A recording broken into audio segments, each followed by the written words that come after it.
A lot of conversations don't get much past small talk, or they miss the opportunity to make a real human connection. In this episode, how to move past mediocre dialogue and create conversations that matter. This is Coaching for Leaders, episode 344. Produced by Innovate Learning, maximizing human potential. Greetings to you from Orange County, California. This is Coaching for Leaders, and I'm your host, Dave Stachowiak. Leaders aren't born, they're made. And this weekly show gives you access to the practical wisdom that will empower you to become a better leader. And of course, one of the key skill sets that all of us need as leaders is to be able to have conversations that matter. Conversations, dialogue, deep conversation is such an important part of good leadership. And yet it's one of those skills, and it is a skill that many of us have never received any formal training in. Or if we have, it's just been a little bit here and there. And that's why I'm really glad to welcome our guest today, who is really an expert in this, not only in her work, but also in her practice over the years in her career. I am thrilled to welcome Celeste Headlee to the show. She is an award-winning journalist who has appeared on NPR, CNN, BBC, and other international networks. She hosts a daily talk show called On Second Thought for Georgia Public Broadcasting in Atlanta. She's also hosted popular NPR shows such as Tell Me More, Talk of the Nation, All Things Considered, and Weekend Edition. In 2015, she recorded a TED Talk titled 10 Ways to Have Better Conversations that went viral and has been viewed over 10 million times. She's the author of the book, We Need to Talk, How to Have Conversations That Matter. Celeste, I'm so glad to welcome you to Coaching for Leaders. It's my pleasure. Thanks for having me. Well, this is such a timely conversation because we are in the midst of a time in business and in society, for better or worse, sadly, I think mostly worse, that there's so much concern and fear I think most of us have on engaging people we don't know well in conversations on almost anything, because we fear that we're going to get to a place where we're having an argument or we have people that have different values than we do or don't agree on something. Is this new, or is it just something that it seems like it's coming up more and more? How do you see this in your daily work?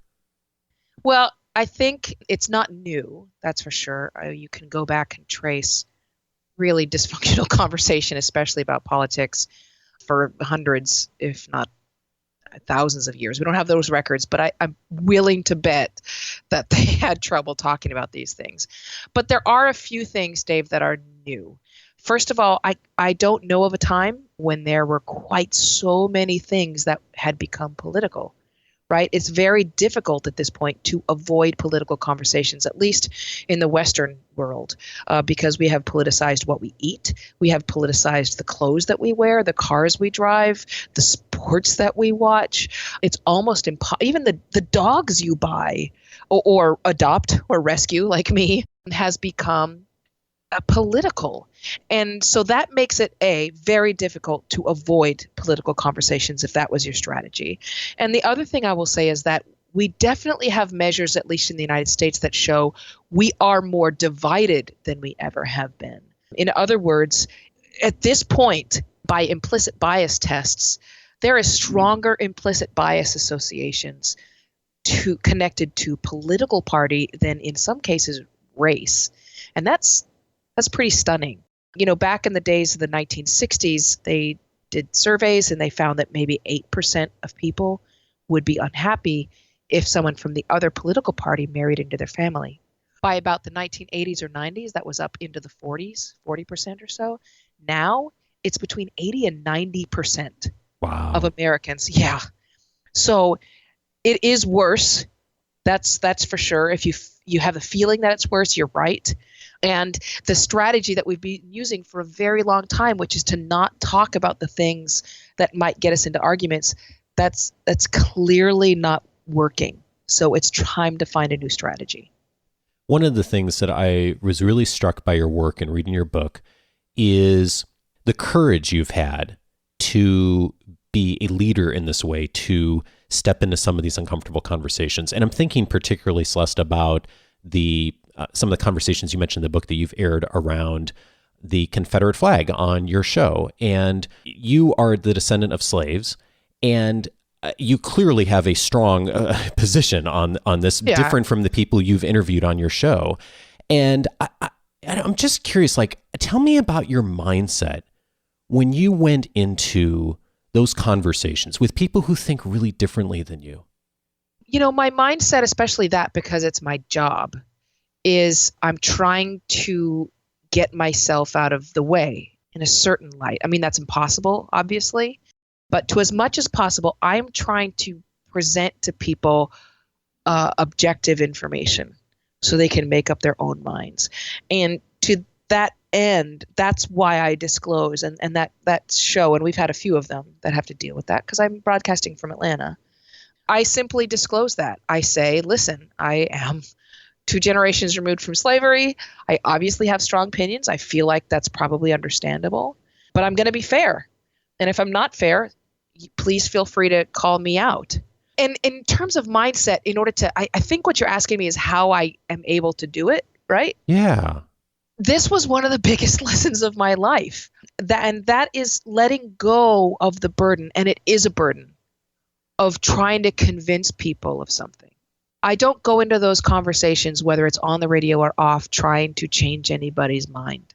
And that really is a huge relief. When you switch the goal from changing somebody's mind to just learning something from them, it really is like opening a release valve in a way. It just kind of relaxes you because the pressure's off. I don't have to get all upset and wound up by the things that they say that I don't agree with, because that's okay. I'm just there to learn from them. And then there's no conflict. I can ask truly, honestly, curious questions. I try not to leave any conversation without learning from somebody else. So that's how I do that. How did you make that shift? When you're a young journalist and you are passionate and enthusiastic and you're in it because you care, right, about so many issues, your bias comes out very clearly. It comes out in the guests that you choose to speak to. It comes out in the questions that you ask them. And then when you finish a report and you present it to an editor, they're going to say, whoa, this is skewed.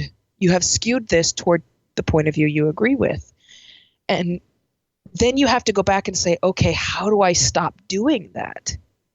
And so, you go through lots of training, you start figuring out, how do I approach this fairly so that I'm giving both sides a chance to talk and I'm actually listening to this person rather than, letting them say something just so I can refute it.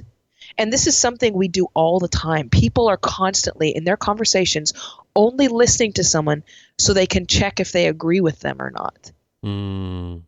It's this constant process of, do I agree with that? Do I agree with that? Is that right? Is that wrong? And you have to stop doing that and just listen to them and sort of process what you just heard.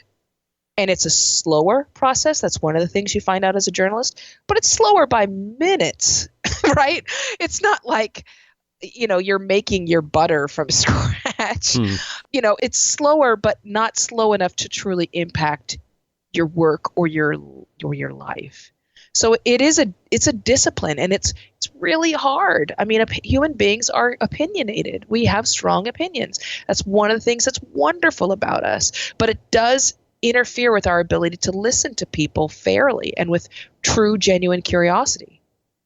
I would imagine that is a challenge, and especially in what you do, because you're live on the radio so often. I know this is a challenge for me, but I'm also imagining for a lot of the leaders in our audience, this is a challenge also of, on one hand, wanting to of being really present for someone and listening and doing what you and I have just been talking about. And at the same time, coming to the conversation often with some kind of agenda. There's some outcome that we want to have as an organization or as a team or with this person on their development and their coaching. And I imagine you run into this too, where there's, of course, an agenda and a plan you come to with an interview or a conversation. How do you balance the agenda and some of the outcomes you want with staying in the moment? So for me, what I have discovered is those are two different tasks. And I talk a lot, and you've read the book, so you know I wrote quite a bit about multitasking. And multitasking interferes with our ability to get things done with a high level of quality. And it also interferes with our ability to get things done with any kind of reliability. So when you are both trying to be present and just listening and taking in information, you cannot at the same time be pursuing an agenda. So let's say that you're in a meeting and your agenda says, now we're going to decide what to do with the holiday party, right? So there's two steps. The first is taking in information and discussing and bouncing off ideas. And then the second step is to make decisions. Those are two separate things. In one, you're listening, you're taking in information, you're responding to it, you're asking questions, you're discussing, there's a mutual sharing of information. And after that has occurred, and you've digested it and you feel like you know what you need to do, then you make your decisions. So it's really, as you're having a conversation with someone, those are really two separate parts of the conversation in a way of dividing them in a way that is intentional about how you're using your time. Correct. And in fact, since I began doing that, I found I actually saved time. It's a time saver. So for example, the way that we do it now where we're combining it all, the discussion never ends. Even by the time you're trying to get to the decision-making part, people are still in discussion mode and will continue to argue back and forth and discuss and ponder things. What I have found is when I say, okay, let's discuss this now, and then, we'll make some decisions. It means we just sort of get that whole conversation back and forth that's out of the way. It takes a much shorter time. And then we say, okay, so I'm the boss. Here's what we're going to do. Bam, bam, bam, bam, bam. And then I delegate the tasks. And it's clear cut. It's very quick. Everyone gets a chance to be heard if they have something to contribute. And then you move on to the decision making, and then you're done. And frankly, even my employees will tell you, none of my meetings take longer than at the very most 30 minutes. Usually much shorter than that, because I'm not trying to do two things at once. So I'm curious how that looks. I'm just so curious how you structure that. The way that I structure it is I literally just move very quickly from one thing to another. The research that I've done into multitasking just shows that there is no benefit in trying to do it. So the first thing is I make everyone leave their cell phones outside the room, because you don't want distractions. You need everyone to be focused and present. The second thing is that as you move through the agenda, let's say you have 5 things you need to get through, right? You say, okay, first up is holiday party. Let's open the floor for suggestions and ideas. Let's do the discussion part, right? And so you do the discussion part. It usually takes maybe a few minutes. And then you say, okay, here's what I heard. Boom, boom, boom, boom, boom, boom, boom. These are the suggestions I got. Anything else? And there's, let's say there's nothing. And then you say, okay, here's what we're going to do. This. Let me delegate those tasks. All right, next on the agenda, we're going to talk about what we're going to do for our live remote in Savannah next month. All right, now it's time for discussion. Let's discuss this. Who has ideas? And then you just repeat that pattern over and over and over. And it just sort of goes from one thing to another. It's quite, it's clear. You're not pretending to do both at the same time. That's what I love about it. I mean, it's simple, but it's powerful of, let me take this time to really be present and just be present. And then let's take this time to figure out what we need to have as an outcome, and then be mindful about who's doing what, delegation, all the typical management things we talk about. Exactly. And, one important step that I think everyone needs to do is to repeat back. You're taking notes, or someone is taking notes for you. Repeat back. Okay, here's what I heard. Give them that one last chance to go back over whatever their idea was, and then you make your decisions. One of the biggest problems with meetings, and we all know this, is that just the talking never stops, right? People never end the discussion. And it's not necessarily because they don't have a chance to talk. It's just because that's human nature. We're social creatures. We just, an idea comes to us and we bring it up and blah, blah, blah, blah, blah. But if you use this format that I'm describing to you, people get into the habit. That's the habit they know. Okay, here's the time when we're doing brainstorming. Then we're going to make sure we all heard the same thing, and then we make a decision and we delegate, and now we move on. And people just get into that habit. It's more efficient, but it's more efficient in a way more holistic way, where you're really truly, you're not trying to make decisions at the same time that you're listening to ideas and evaluating them. Those are two different tasks. Yeah, indeed. One of the things that really struck me as profound that you teach people is the willingness to say, I don't know. And I think that so many of us really struggle with saying those words. Yes.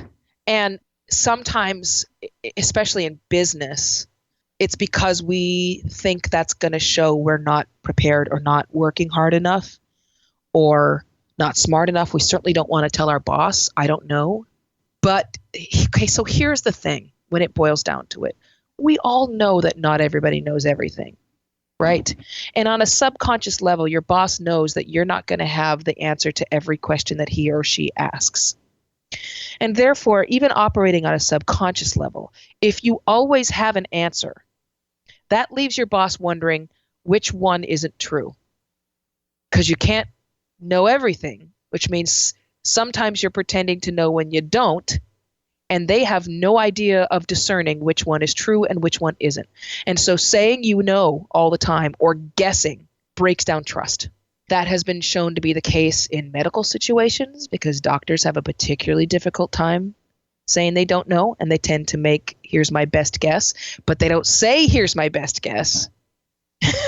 Yeah. They just give their best guess.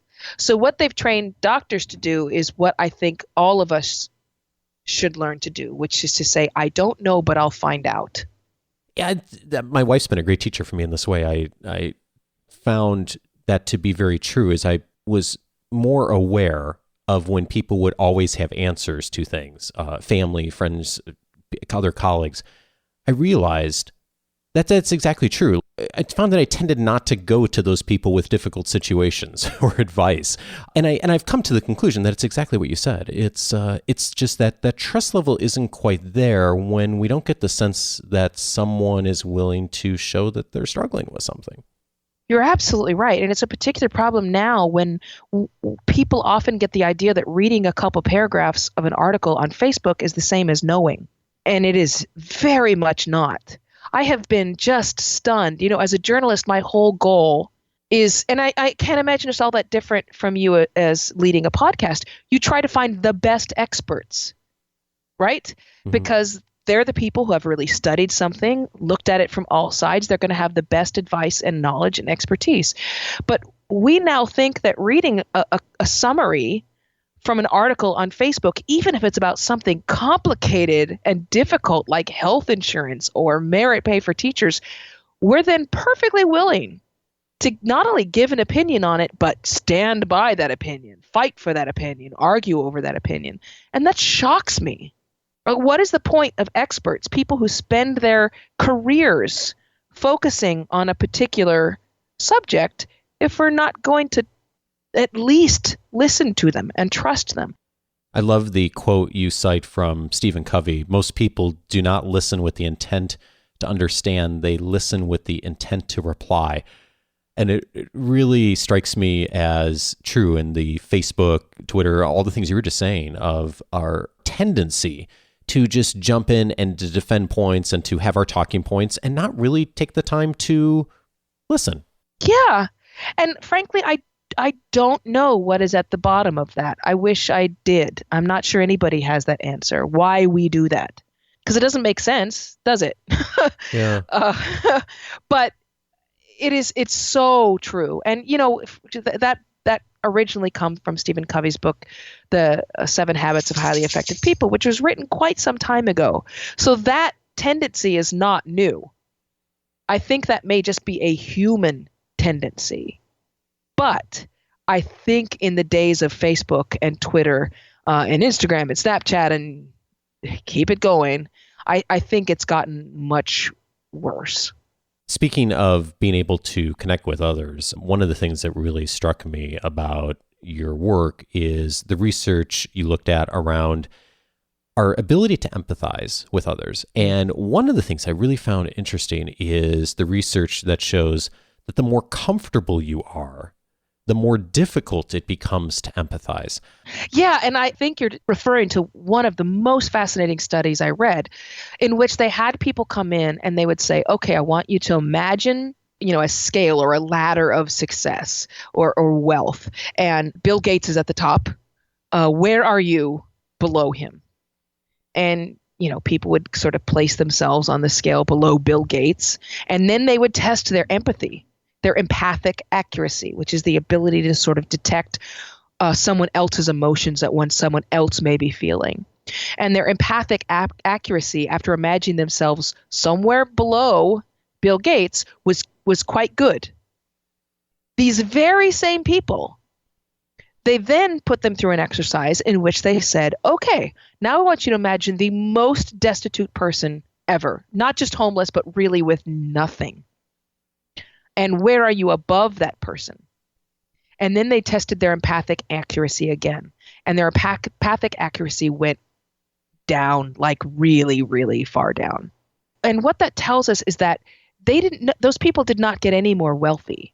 Although it is true that the wealthier you are, you tend to have less empathy.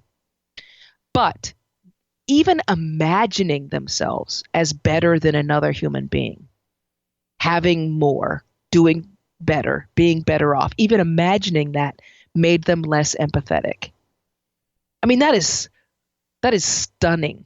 I mean, there are some good things that come out of that, right? I mean, yes, that's dangerous. It's certainly dangerous if you're quite wealthy, but it does mean that if you're aware of it, you can increase your empathy. All it takes is for you to imagine that other people are better off than you, right? Or even that you have been in the place of that other destitute person, which is quite easy for me. I've been broke, very, very broke before. So in order to increase my empathy, I just need to remember I was there. I know what that's like. And it actually increases my empathy. And I know this for sure because I've tested it. But it is stunning. And I think we all need to be starting to pay a lot more attention to empathy because it has declined. Empathy is on the decline. It's gone down 40% in the past 30 years. Most of that has occurred since the year 2000. And empathy is not some soft skill that you talk about in your company's annual meeting once a year and then forget about. It's not something that your kindergartners learn watching Mr. Rogers and then forget about as they grow older. Empathy is an extremely important survival skill. It's part of the equation that makes the human race work. And so if empathy is on the decline, that's a serious situation for us as human beings. You quoted this wonderful passage from Jane Austen in the book, and I wish I would have grabbed it before our conversation, but it's about conversation and just how that's the best part of life is great conversation. And yet it's, as you mentioned, it's a skill that so many of us have struggled with and with all the societal pressures and all those things. And yet it's worth getting better at for that real connection. And I'm struck by something you said at the beginning, setting aside I'm going to try to change anyone's opinion on this, but I'm going to approach this from a place of being curious and wondering. And I don't have to change what I think, but I just want to know where you are and how can I understand more of how you approach and think about the world. Yeah, and it's really interesting to me. I had a discussion with someone who came to me after a conference, and she said, I don't even go to my family holidays anymore because I can't talk to this one relative. He and I don't agree on anything. And we began talking about it. I was obviously trying to encourage her to talk to him. But she said a really interesting thing. She said, sometimes I just wonder what he's thinking. Like, why does he even think this is true? Why does he blah, blah, blah, blah, blah? And I was like, well, have you asked him? Have you actually sat down? If you're wondering those things, why are you wondering them here to me? Why aren't you going and figuring out by talking to him?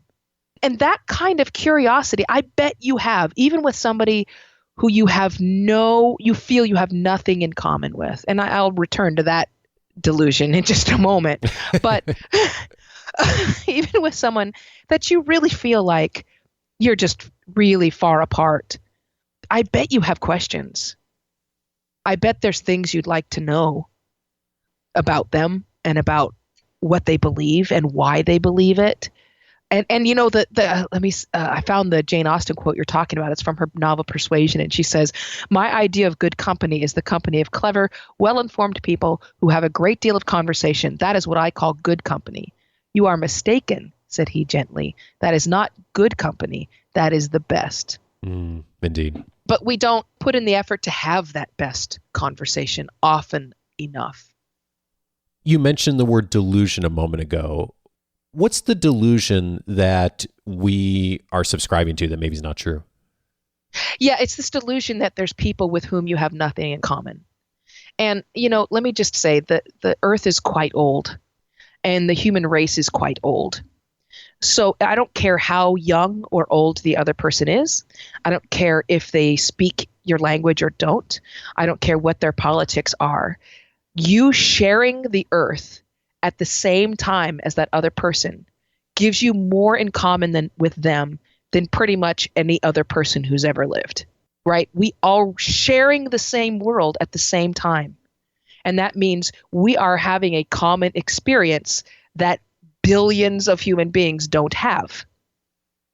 And I play this game often because there's plenty of people I don't agree with on a personal level. Plenty. And for whatever reason, I guess it's because I'm a well-known journalist. When I'm out in public, people try to argue politics with me all the time. Must be lovely.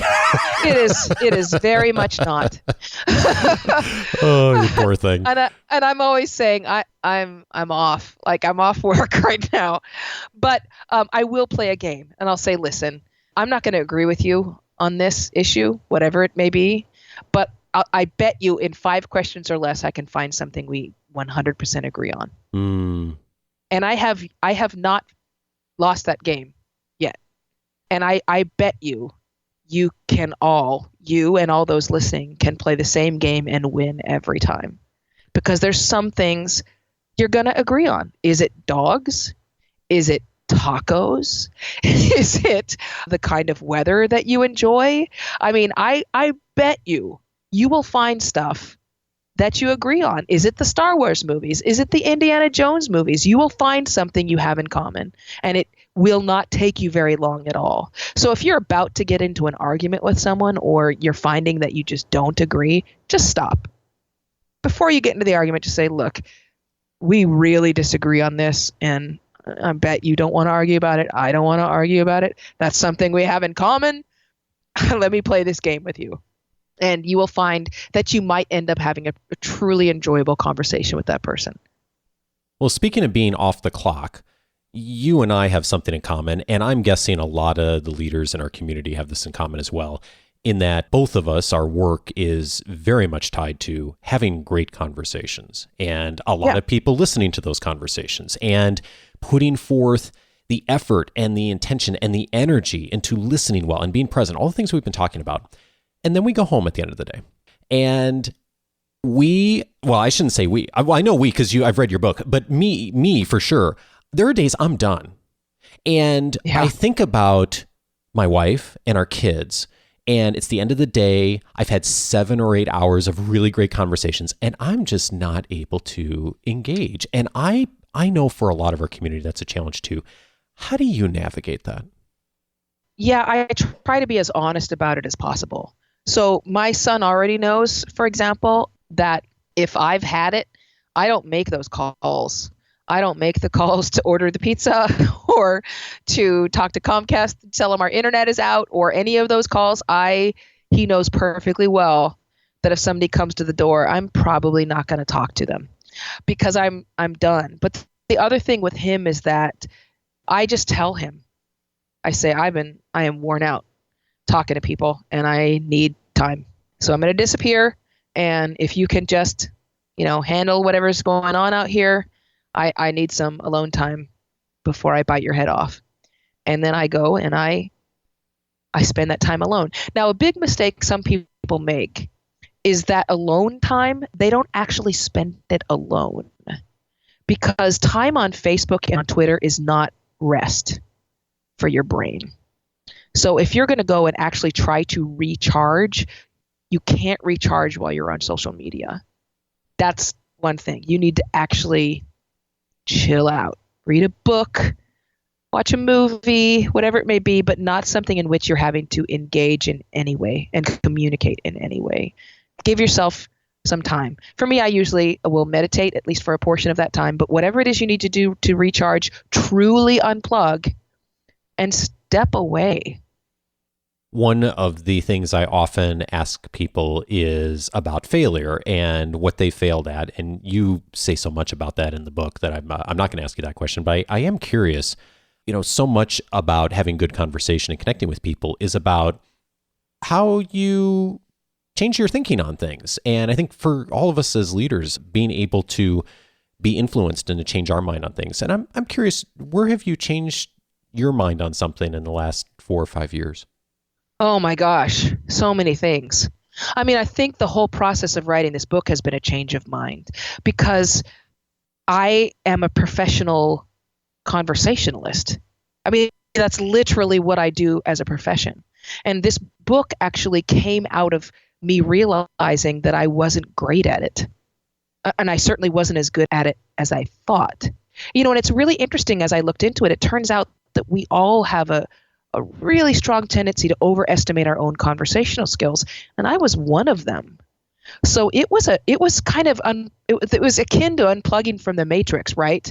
So sort of step back and go, whoa, the world I've been imagining in my head was not the truth.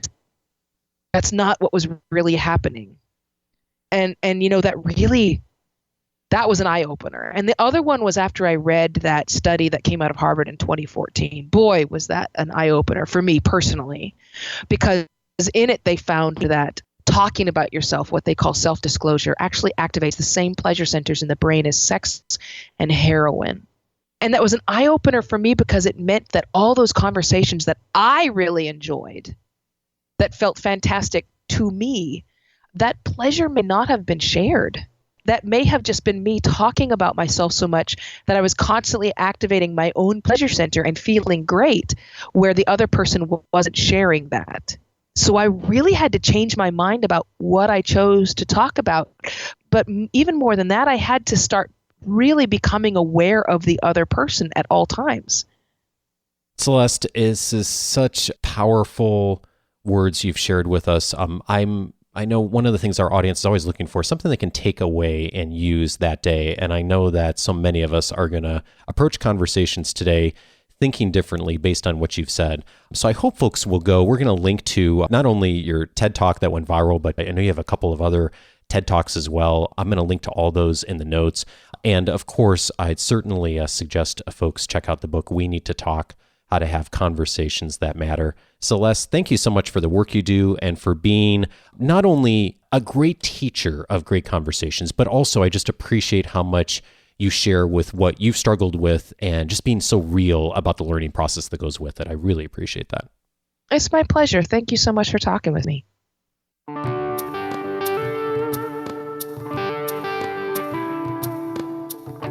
Lots of episodes in the past related to conversations. In fact, it is a topic area on the Coaching for Leaders podcast library. When you go online, you can hit the conversations button. If you do hear some of the past episodes, you will track down. One of them is episode 198, How to Know What to Ask. I had Andrew Warner of Mixergy on that episode, and Andrew and I talked about what are some of the tactical things you can do within conversations in order to ask the right questions and pay attention to what someone's saying in order to encourage, influence, and sometimes even directly force the conversation to get a bit more personal. So you really do have a conversation that matters. Andrew has some wonderful thinking on that. That's episode 198.